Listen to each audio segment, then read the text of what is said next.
Migration from Central Asia to Russia, and in particular factors such as social, economic, and uh, interracial, in terms of facts also on interracial marriage,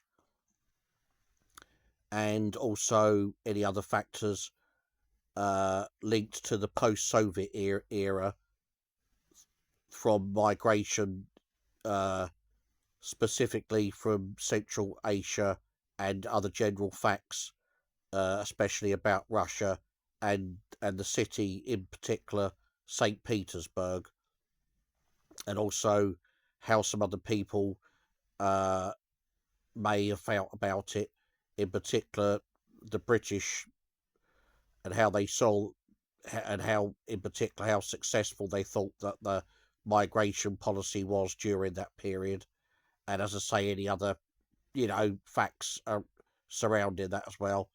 Right, without further ado, origins and original context. The term first gained significant traction in the late Soviet period, 1980s, primarily linked to the influx of Western tourists, sailors, and businessmen coming to Moscow or Leningrad.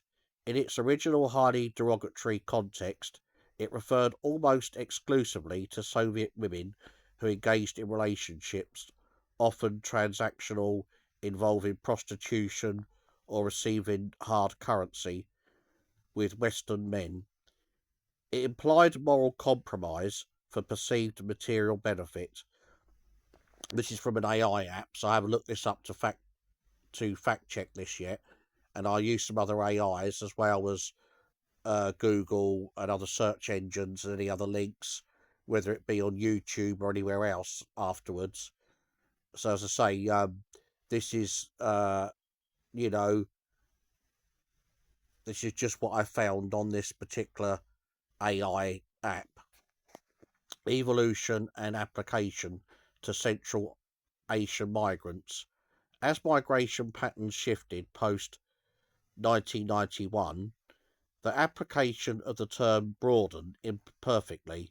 When applied, often behind closed doors or in prejudiced commentary, to Russian women marrying Central Asian migrants, the implication shifted slightly but retained a flavour of social judgment.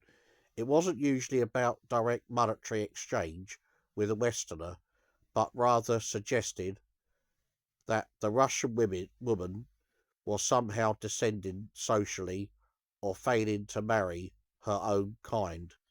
It often implied marrying down in perceived social hierarchy or being drawn to the perceived exoticism without fully understanding the subsequent cultural, social stigma and reality. The key here is that labeling a relationship as inter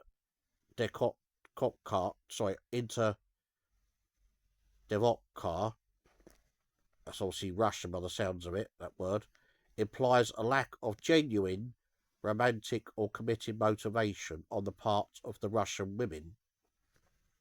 In reality, many relationships between Russian women and Central Asian men are built on genuine affection, shared experience in the challenging post Soviet environment, or mutual economic necessity, yet the historical stigma of the term can linger in judgmental social circles. Do you find that the primary source of modern social friction for these couples stems more from regional Russian Central Asian cultural clashes or from lingering socialist slash era prejudices? Question mark. And then it goes on to say that's a shift to a different hemisphere. The British perspective on post-Soviet Asian migration, particularly concerning Central Asia, has often been somewhat less direct than the domestic focus on South Asian migration, like from India or Pakistan, which has a much longer history. However, we can look at the general impressions and facts regarding the smaller more policy view, indirect scrutiny.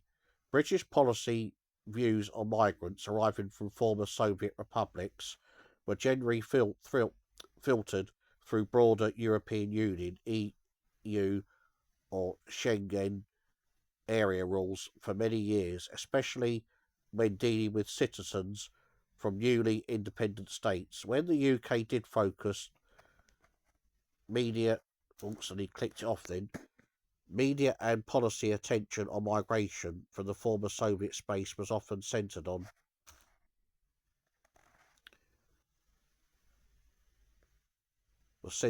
migration from the former Soviet space. It was often centred on 1. Asylum seekers primarily from conflict zones like Georgia or Chechnya, rather than economic migrants from Central Asia.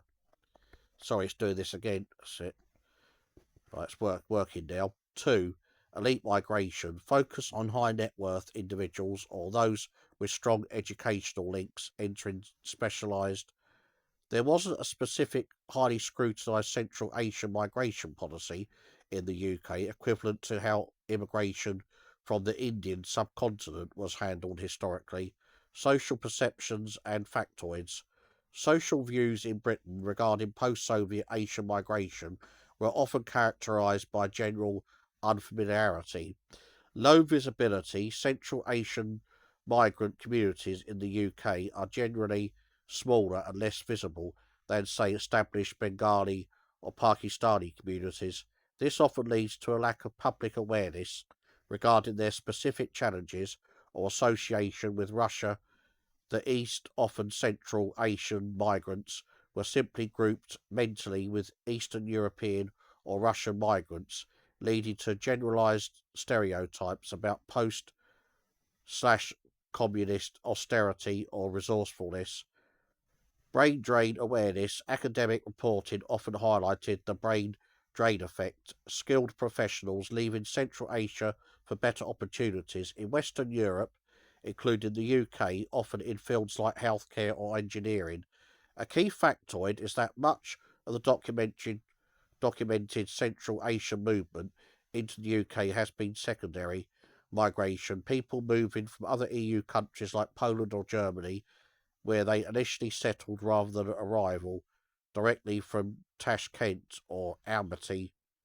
Do you suspect that the lack of historical community roots within the UK contributed to a more muted public and policy reaction compared to established Asian diasporas?